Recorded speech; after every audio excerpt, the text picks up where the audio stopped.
States government has detected and is tracking a high-altitude surveillance balloon that is over the continental United States right now. The U.S. government, to include NORAD, continues to track and monitor it closely. The balloon is currently traveling at an altitude well above commercial air traffic and does not present a military or physical threat to people on the ground. Instances of this kind of balloon activity have been observed previously over the past several years. Once the balloon was detected, the U.S. government acted immediately to protect against the collection of sensitive information. Welcome to High Cheese. It's Friday, February 3rd, 2023. It appears that we're going out of our way to make ourselves look weak in the face of China and face of the world.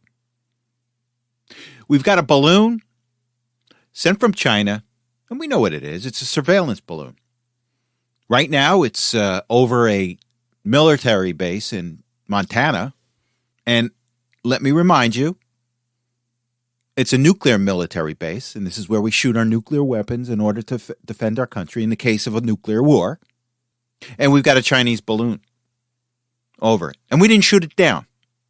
And the excuse was, oh, well, we don't want it to fall on people. It could fall and hurt people. Now, let me just give you the size of the balloon. Apparently, the size of the balloon is like the equivalent of three school buses. And I guess there's some equipment attached to it. But they're afraid of shooting it down and it falling on people. It's a balloon. And Montana is one of the least densely populated states in the Union. So this is a really, really weak argument that they're making. And the Chinese are interpreting this as weakness. Heck, I'm interpreting this as weakness. Just shoot it down. You know, shoot it down, tell everybody, send an emergency message to everybody in Montana, say, hey, keep heads up. There could be a falling balloon, but we can't shoot it down. And they did there was an interview earlier today, and it was with Representative Zinke from Montana. And he had the best suggestion. And here's his suggestion. This is what we should do to this balloon.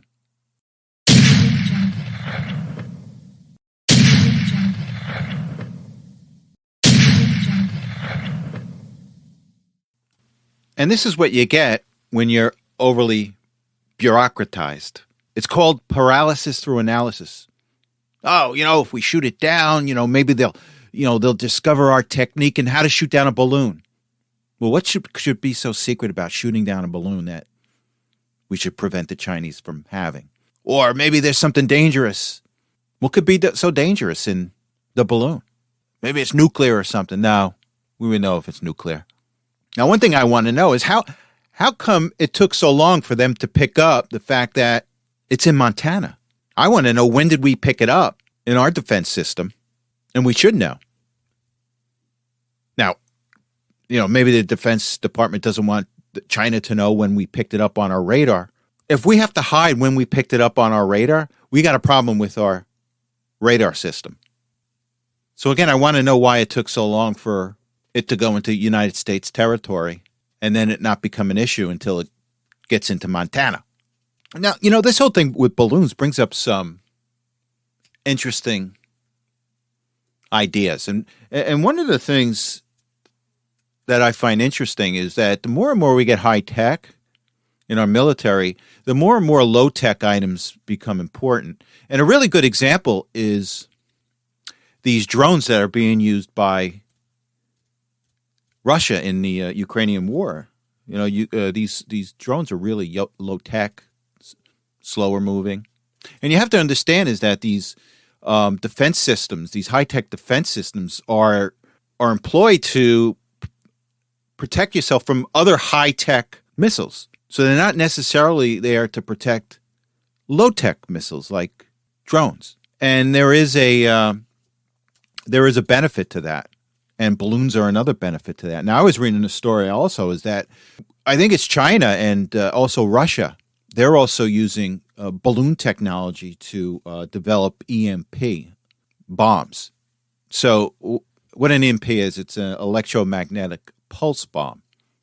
And essentially you float it into an enemy's territory. And I'm sure you can do it with a missile. but this is a low-tech version of it. You can float it into enemy's territory, explode it, and what an EMP does is just fries all your electronics.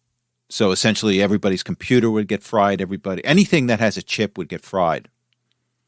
Electricity would go down. Anything that runs on electronics would just be fried.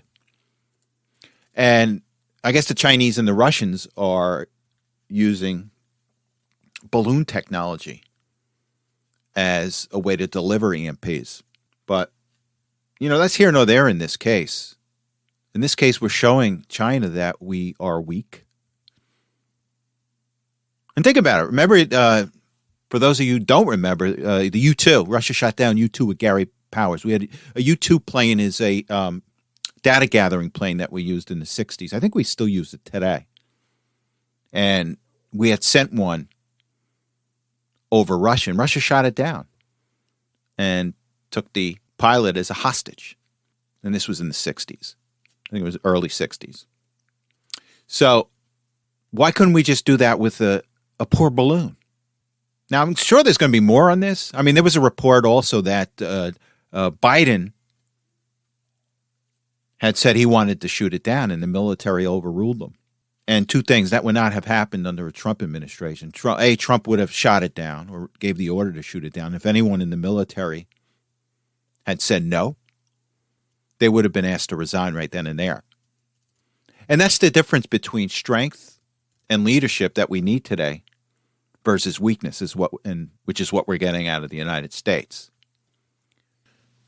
So the Chinese are saying, well, this is just a weather balloon. It's nothing more than just a weather balloon that got out of hand. It caught the wrong winds. And it wound up over a military base in Montana. And no one believes that. And our response is that Secretary of State Blinken, who had scheduled a meeting with the Chinese, had canceled the meeting. Instead of just shooting it down and having the meeting and then discussing it at the meeting, they let the balloon go and canceled the meeting. What does that get you? What kind of sign of strength is that? So we shall see. Now, we're headed for a two-front kinetic war within the next few years, unless things change. But we're headed for a kinetic war with China over Taiwan, and we'll have a second front against Russia in Ukraine. Now, let me just give you a little update on Ukraine.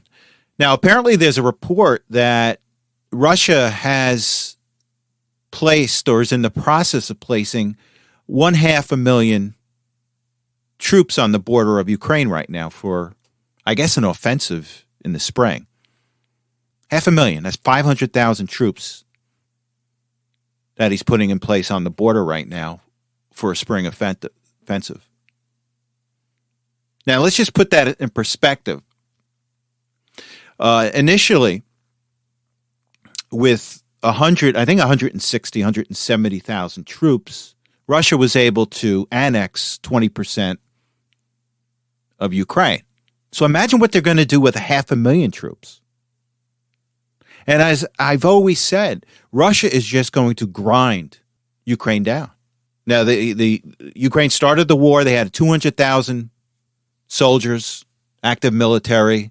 They've lost 100,000. They're down to 100,000 active military. I'm sure they called up reserves. Who knows where those reserves are?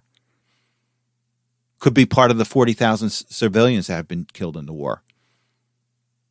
So eventually, Russia is just going to grind these soldiers down. And then Zelensky's going to come, we need help. We need your help. We need your troops on the ground. Now, apparently, 101st Airborne Division is I think they're in Poland right now, one of the eastern NATO countries. And I want to know what they're doing there. Is that just the first step to boots on the ground? So that's where we are. Now, speaking of Ukraine and their corruption right now, a report came out and said that on the day of the war, that President Zelensky ordered the destruction of all documents that had to do with Metabiota, an American company called Metabiota, that was owned by Hunter Biden and his companies. And what Metabiota did was that they did research on viruses, and they were becoming quite active in Ukraine. So I don't know where this is going, but we shall see. I just want to give you a heads up on that. I think I did a story on this maybe 6 months ago. So this whole issue with biolabs in Russia, in Ukraine, is raising its head again. So we shall see on that. So the Republicans have started 2 of many hearings to come on the Biden administration. And the first hearing is coming from the Judiciary Committee and is looking into the country's implementation of its border policy. So let me just go to a clip by Jim Jordan, which will put everything into perspective for us. The Biden administration does not have operational control of the border. Month after month after month, we have set records for migrants coming into the country. And frankly, I think it's intentional. I don't know how anyone with common sense or logic can reach any other conclusion. It seems deliberate, it seems premeditated, it seems intentional. And as if that's not bad enough, we now learn that the crisis is no longer just confined to the southwest border. Last week, the chief border patrol agent in Vermont tweeted this, quote, "In less than 4 months, Swanton sector's apprehensions have surpassed the combined 2 prior years.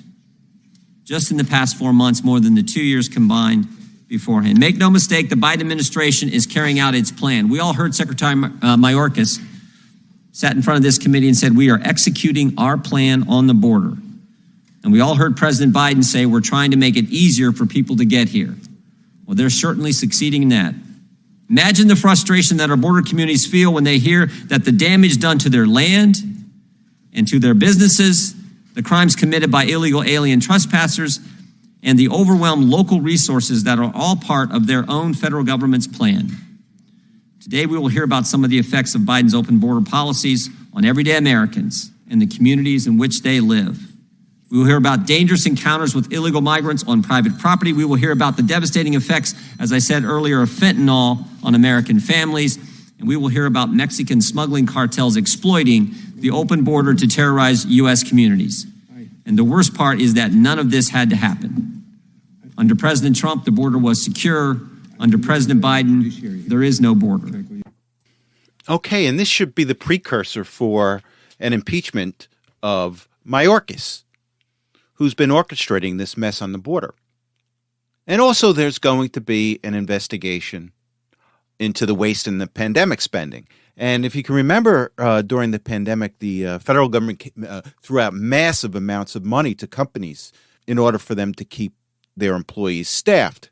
And apparently there's billions and billions of dollars that has been wasted and literally stolen, and they will have an investigation on this. And, you know, just a refresher on this is that this was all about giving companies money in order to keep them employed. So you were given this loan, and it would be forgiven if you did not fire your employees during the pandemic. It kept people employed. It didn't throw people out on unemployment.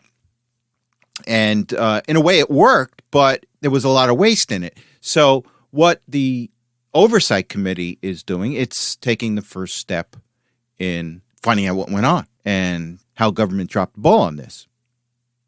And also the Oversight Committee's going to start their investigation into Hunter Biden. Now, this is about Joe Biden. You got to remember, this is about Joe Biden. The press is trying to make this all about, oh, they're picking on poor Hunter Biden because he's the president's son.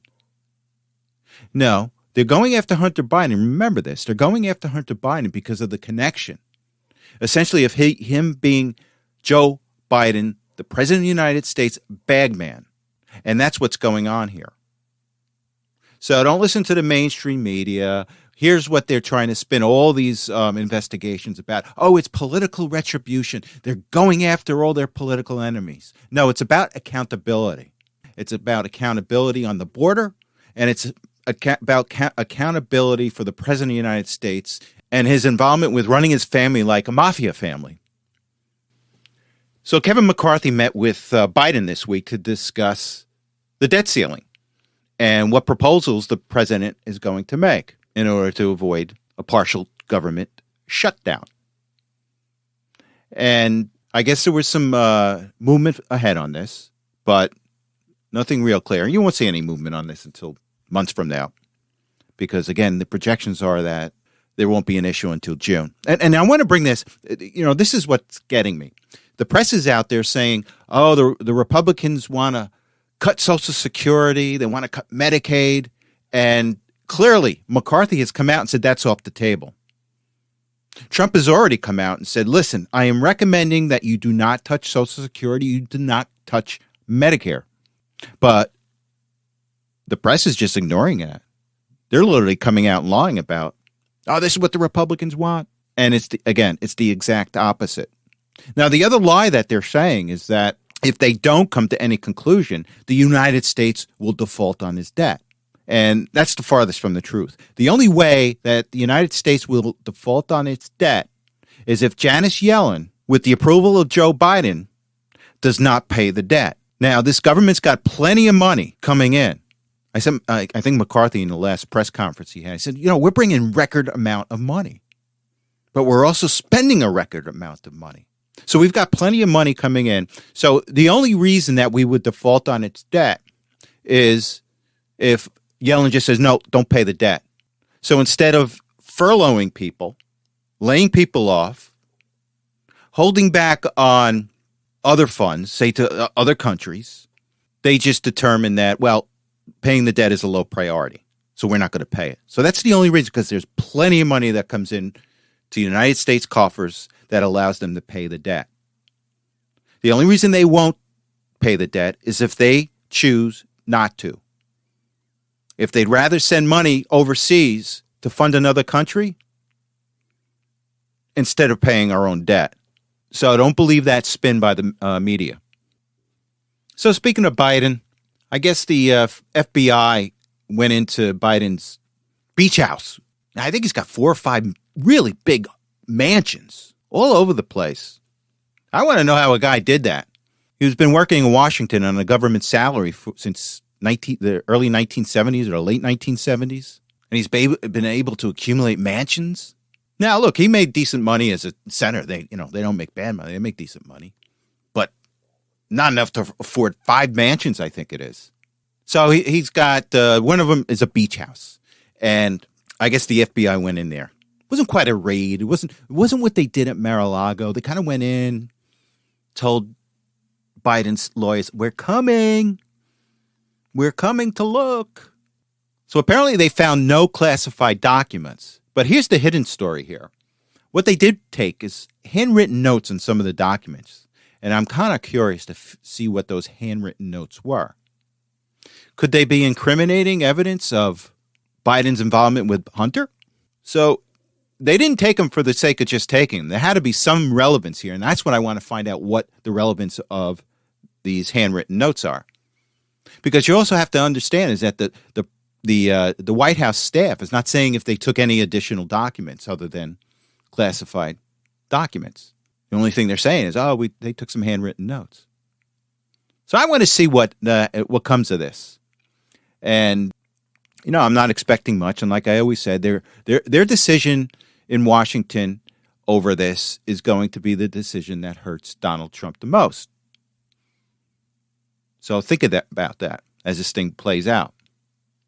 And speaking of Donald Trump came out about a half hour ago with a statement off of Truth Social. It has to do with China.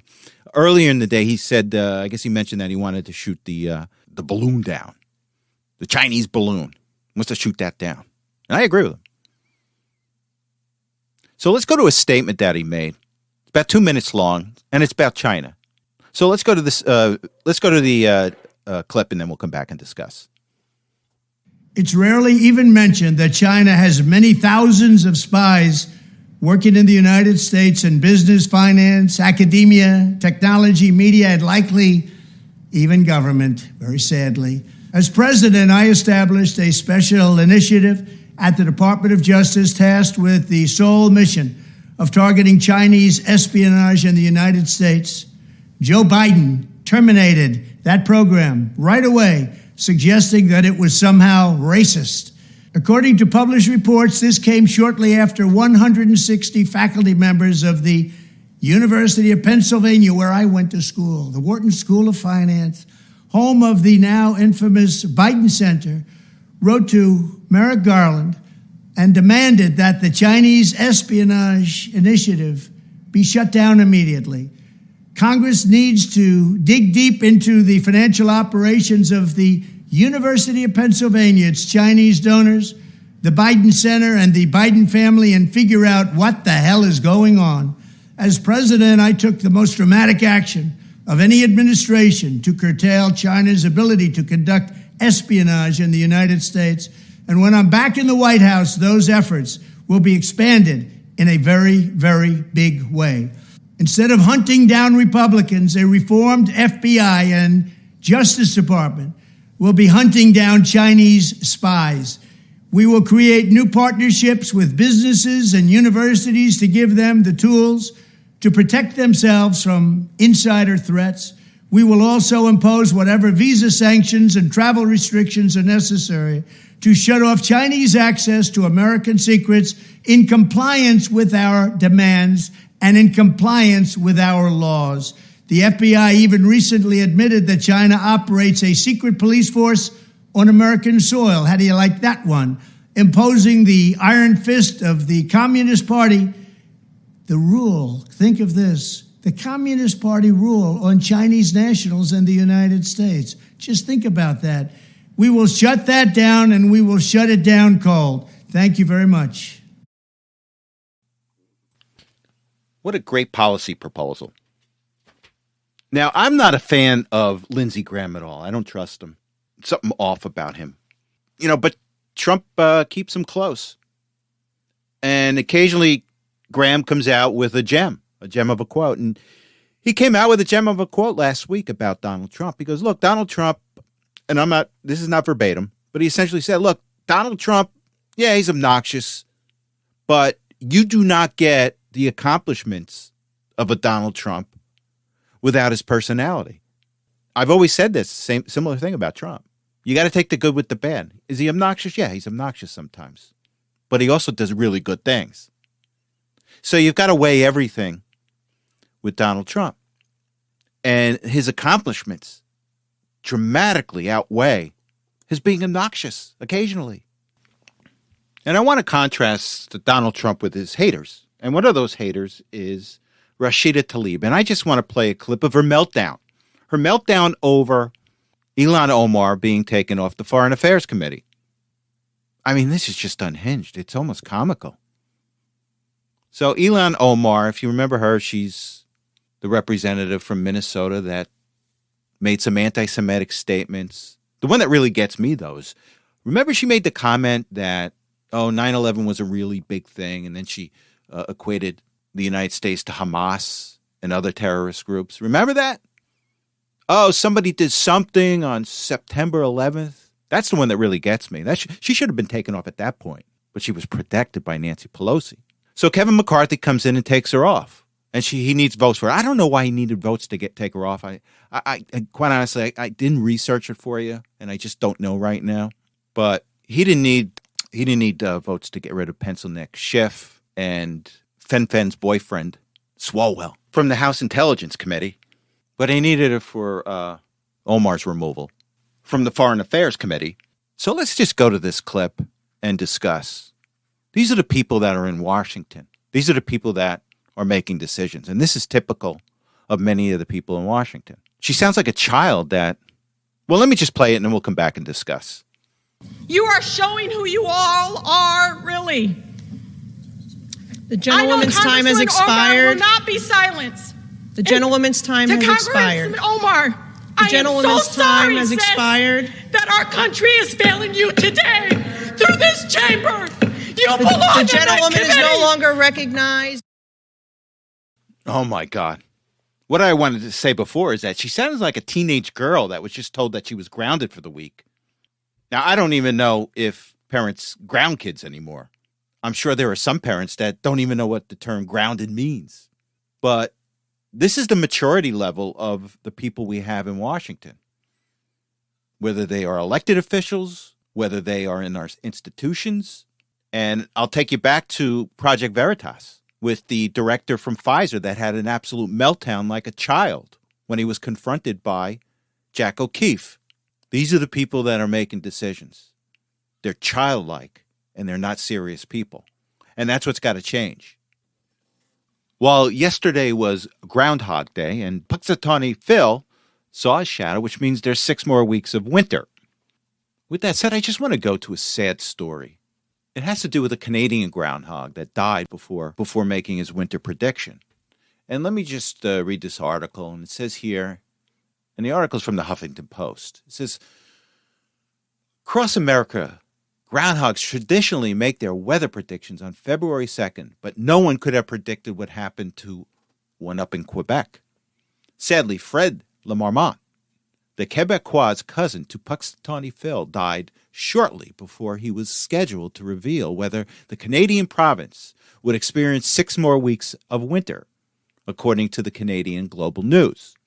Roberto Blondin, the organizer of the local Groundhog Day event, had to announce the tragic death to the crowd of spectators. When I went to wake him up, he had no vital signs, Blondin said. He most likely died during hibernation. He suspected that Fred passed away in late fall or early December at age 9, according to CBC News. Despite Fred's demise, the Quebec event went ahead with a plush groundhog as a stand-in. Leave it to the Quebecers. They know how to get through a problem. Meanwhile, a group of children made the official weather prediction, foreseeing a prolonged winter. One of the groundhog's sons, Fred Jr., will take his dad's spot next year.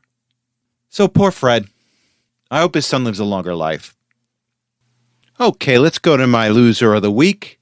And my loser of the week for the week ending February 3rd, 2023 is Steph Curry. And Steph Curry is my loser of the week for opposing multifamily dwellings from being built near his home. And let me just go to an article in the New York Post. It says here, Steph Curry shows real American divide is wealth, not race. Not every scam presents itself as an immediate monetary reward. Sometimes it's a method to deceptively sway public perception to help protect assets and reputations. It's a low investment, high reward public relations scheme perpetuated by the wealthiest Americans like NBA player Steph Curry to swindle the public into gaining constant favorability. It's called social justice aristocratic activism. Recently, Steph Curry and his wife, Alicia, who have campaigned for President Biden and Black Lives Matter, opposed the development of multifamily housing in Atherton, California, which was ranked first as the priciest zip code last year. The Curry sent a letter to the town stating, "We hesitate to add to the not in our backyard, literally, rhetoric. But we wanted to send a note before today's meeting. Safety and privacy for us and our kids continue to be our top priority and one of the biggest reasons we chose Atherton as home. We kindly ask that the town adopts the new housing element without the inclusion of 23 Oakwood. Should that not be sufficient for the state, we ask that the town commits to investing in considerably taller fencing and landscaping to block sightlines onto our family's property." America's aristocrat activists understand that modern activism requires mostly lip service for a noble cause that you can claim you can care about, as long as you toss some tax write-off pennies toward a nonprofit organization. Steph Curry and many of his economic ilk have scammed the public into believing that their public persona as the righteous warrior for equality is the same as their private persona. They are willing to bloviate in the media about their fight for the advancement of the common man, but will do everything possible to not live near us. Social justice aristocrats want you to believe that the only inequality that matters is based on immutable characteristics like skin color to distract you from questioning the inequality in wealth that exists within our country. You're supposed to be vigilant about the ratio of superficial diversity in your surroundings, but take no interest in class diversity and its impact on society. So Curry is a phony, just like most of them. I want to get into these nonprofit organizations that a lot of these athletes start. And they're nothing more than scams also. And I want to get into that as a later episode. But for this week, Steph Curry gets my loser of the week. Okay, thank you so much for listening. You have a good week, and I will talk to you next Saturday.